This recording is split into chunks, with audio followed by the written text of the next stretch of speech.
Hi friends, welcome to our YouTube channel. ఈ రోజు అయితే నేను గోంగూర మిల్ మేకర్ కర్రీ అయితే చేశానండి. ఫస్ట్ అన్నీ అయితే రెడీగా పెట్టుకున్నాను. మిల్ మేకర్లు అయితే నానబెట్టేసాను. గోంగూర కూడా నేను శుభ్రంగా వలిచి కడిగైతే పక్కన అయితే పెట్టేసుకున్నాను.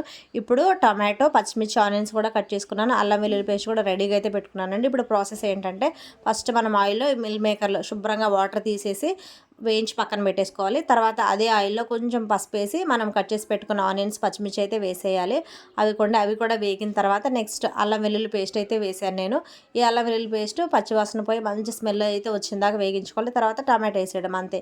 ఇప్పుడైతే టమాటా అంతా మనం మెత్తగా అయిందాక ఉంచుకోవాలి. తర్వాత మిల్ మేకర్లో గోంగూర వేసేయాలి. అంతేనండి. ప్రాసెస్ అయితే చాలా సింపుల్. మిల్ మేకర్ గోంగూర కర్రీ కాంబినేషన్ చాలా బాగుంటుందండి. ఒకసారి తప్పకుండా ట్రై చేయండి.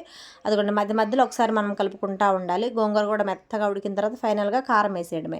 అంతేనండి. చాలా సింపుల్ కర్రీ, చాలా టేస్ట్గా ఉండిద్ది. మొత్తం మనం అంతా కలుపుకొని మళ్ళీ ఆ కారం కూడా మగ్గిన తర్వాత ఉంచుకోవాలి. ఫైనల్గా అయితే కరివేపాకు వేసేయడమే. అంతేనండి, అయిపోయింది. కర్రీ అయితే రెడీ అయిపోయింది. అదిగో చూడండి, చాలా బాగుండిద్దండి ఈ కర్రీ.